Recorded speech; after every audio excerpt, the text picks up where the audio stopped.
The UFC is based in America. America, it's wunderbar. But one thing that I want you to see was there was a great event in Germany. Did you like that intro? Hello, everyone, and welcome to another UFC review. This is for UFC Fight Night, Arlovski vs. Barnett in Hamburg, Germany. And yeah, it's the fifth event they've held in Germany, and the first one they've held there for quite a while. And we don't really have a lot to go through, just the main card.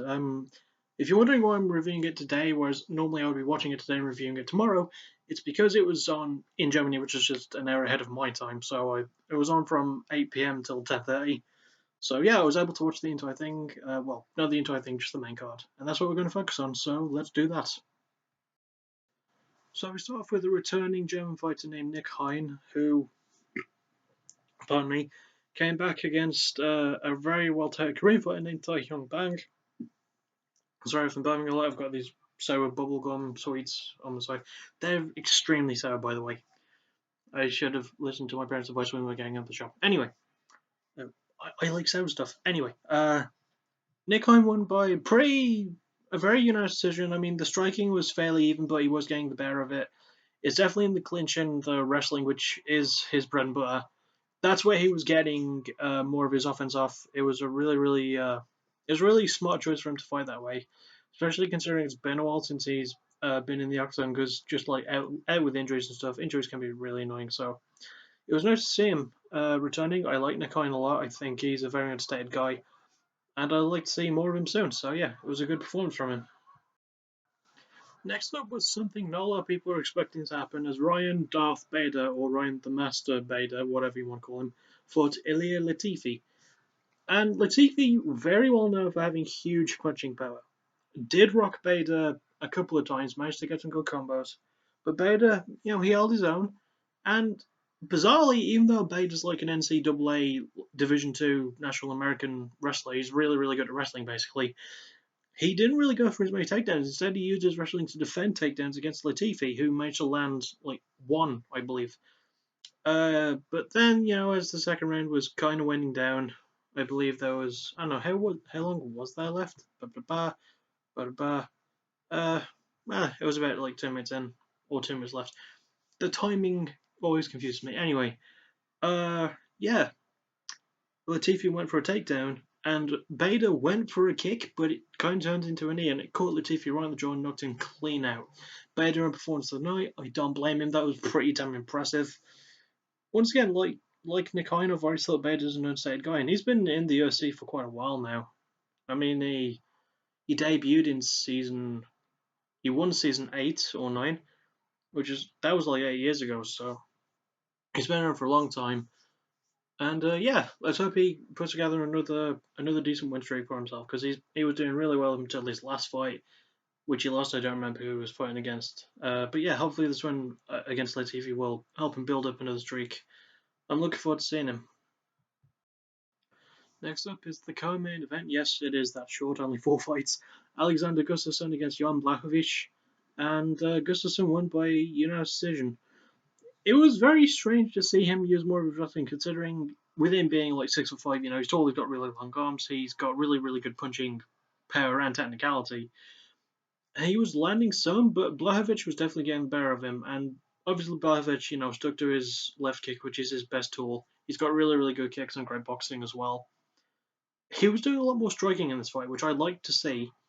I just wish he worked more on his wrestling, because that's where Gustafsson ultimately got the better of him. Like, for half of the first round, for the entirety of round 2, and for the vast majority of round 3, Gustafsson just took Blachowicz down and kept him down, opened up a good ground and pound.